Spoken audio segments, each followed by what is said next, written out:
Хартана после депортации она начала шить пуховые платки и продавать. Шила, продавала и встретила одну женщину, которая научила ее шить и кроить.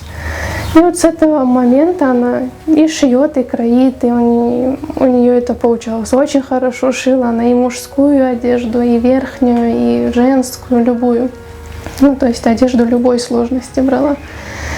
И про Хартана я знаю со слов Анам, и она, когда мы пошли учиться, показала нам этот оверлок, сказала, это Хартанашкин. Она шила с ним там еще, в Таджикистане, и уже приехала с ним тоже же сюда. И как-то получилось, что вот начинали с этого оверлока. Наверное, это передается по генам, можно так сказать, потому что Хартанам она тоже шила, она тоже была портной закройщик, и всем нравилось, как она шила. У нее было очень много заказчиков, клиентов. И, не знаю, вот отучились 9 классов и почему-то захотели пойти именно шить.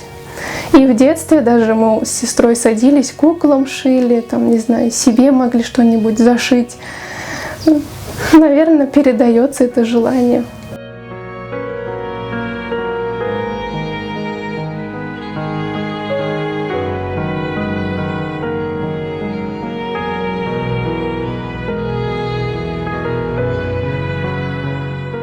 Вагончик только 2 месяца назад поставили, обустроили, и вот так получилось ателье. Шила я сначала дома на своей бытовой машинке. Сейчас уже разговаривая с Анам, она подсказала, говорит, давай попробуем, мы поможем, все получится. И решили начинать хотя бы со своих машинок. Начинала я с бытовой своей, с Хартана оверлока. И вот так потихонечку люди узнавали, родственники, джемат узнавал, и они просто помогали.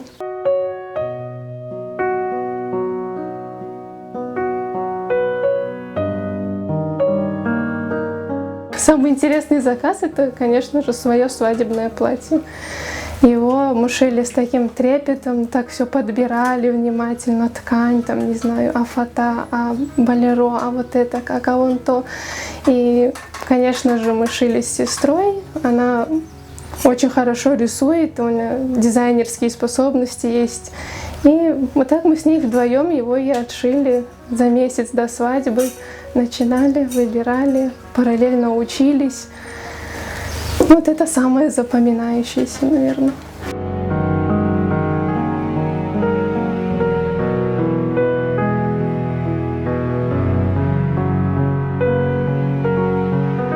Я вообще принимаю любые заказы и к любому заказу отношусь ответственно. Мне нравится, мне интересно.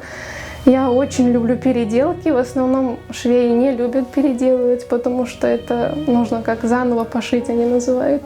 А я люблю переделки. Мне нравится выпороть, распороть, переделать, чтобы потом человек одел и на него вот идеально село. Люблю шить. Я за машинкой отдыхаю. Вот просто меня покидают все мысли, все проблемы. И ни о чем не думается, вот просто шью, наблюдаю, как иголка двигается, как шьет машинка, как двигается ткань. И просто наслаждаюсь этим, да, вот смотрю и представляю, как это будет смотреться на заказчике, там, как это обрадует заказчика. В основном я отдыхаю за машинкой, такое ощущение покоя, что ли.